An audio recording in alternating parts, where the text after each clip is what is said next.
రామాయణంలో విశేషాలు చెప్పుకున్నాం. నిన్నటి వరకు మనం బాలకాండ పూర్తి చేసాం. అయోధ్యకాండని 9 భాగాలుగా చెప్పుకున్నాం. ఈ రోజున 10వ భాగం చెప్పుకుందాం. చెప్పుకునే ముందు వాల్మీకి మనిషిని ప్రార్థన చేసుకుందాం. పూజంతం రామ రామేతి మధుర మధురాక్షరం ఆరుహ్య కవితాశాఖం వందే వాల్మీకి కోకిలం. అలానే ఈ క్షేత్రపాలకుడైన ఆంజనేయ స్వామి కూడా అంజనేయం మహావీరం బ్రహ్మ విష్ణు శివాత్మకం తరుణార్క ప్రభంశాంతం ఆంజనేయం నమామ్యహం.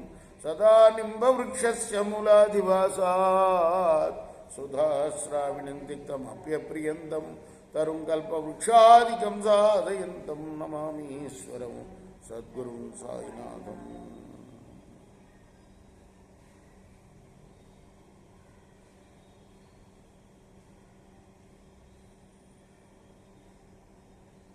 అమ్మతోడు చెప్తున్నాడు రాముడు వచ్చి, అమ్మ నాన్నగారు చెప్పిన విధంగా నాకు సీతకు కూడా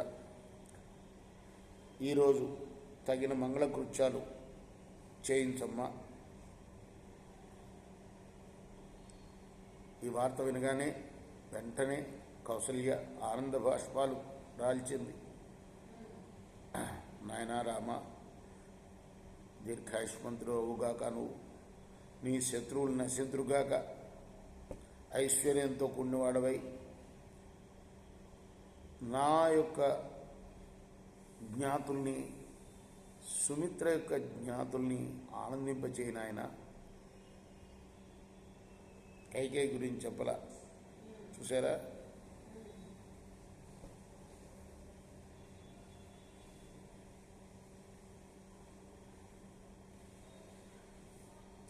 నాయన, నువ్వు పుట్టిన నక్షత్రం చాలా మంగళకరమైంది నాయన.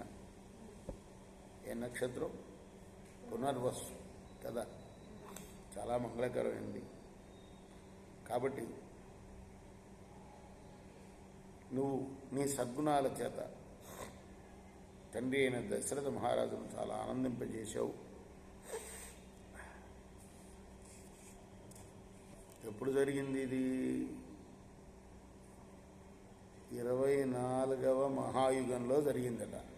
ఇప్పుడు మనం 28వ మహాయుగంలో ఉన్నాం. 1,70,00,000 సంవత్సరాల క్రితం జరిగిన రామాయణాన్ని ఈరోజు కూడా అందరూ ఆ రాముడు ఆచరించిన ధర్మాలని అనుసరిస్తున్నారంటే ఆ రాముడి యొక్క సద్గుణాలు ఎంత గొప్పవి కదా. అంతటి గుణవంతుడైన వాడు రాజుగా ఈ భరత భూమిని పరిపాలించాడు. కాబట్టి ఇప్పటికి కూడా ధర్మం, ఇక్కడున్నంత ధర్మం ఎక్కడా లేదు ప్రపంచంలో. మన దేశంలో అనుసరిస్తున్న విధంగా ధర్మాన్ని ఎక్కడా అనుసరించదు కదా. సత్యం వద ధర్మం చర, ఈ రెండు నేర్పెళ్ళాడు రాముడు. కాబట్టే ఈనాటికి కూడా మనం అయోధ్యలో రామాలయం కట్టుకొని రామ రామ అనుకుంటున్నాం కదా. కుమారా, కౌసల్య చెప్తుంది, నేను మహావిష్ణువుని ఆరాధించుతూ చేసిన వ్రత క్లేశాలన్నీ కూడా సఫలమనే నాయన. వ్రతానికి పడ్డ కష్టాలన్నీ కూడా ఇప్పుడు సఫలమైనవి. నిన్ను రాజుని చేయబోతున్నాడు, యువరాజుని. రాజు ఇక్ష్వాకు వంశీయుల యొక్క రాజ్యలక్ష్మి నిన్ను ఆశ్రయించబోతుంది నాయన. ఈ విధంగా కౌసల్య మాటలు విని ఆమెకు అంజలి కట్టించి పక్కనే ఉన్న లక్ష్మణుని చూచి రాముడు అన్నాడు, లక్ష్మణ, నాతో కూడా నువ్వు ఈ భూమిని పరిపాలించాలయ్యా. నువ్వు నాకు 2వ ప్రాణం సుమా. 2వ ప్రాణం అంటే తన ప్రాణం తర్వాతది 2వ ప్రాణం.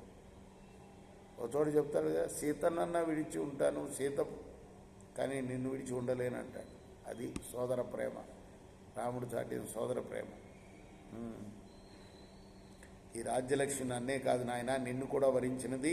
నీకు ఇష్టమైన భోగాల్ని, ఇతర రాజ్య ఫలాల్ని నువ్వు కూడా అనుభవించు నాతో పాటు.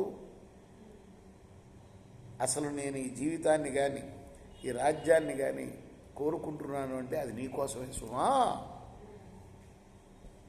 ఇలా పలికి ఇద్దరు తల్లులకు కూడా నమస్కరించి సీతకు కూడా వారి అనుమతిని ఇప్పించి సీతా సమేతుడై తన గృహానికి వెళ్ళాడు రాముడు.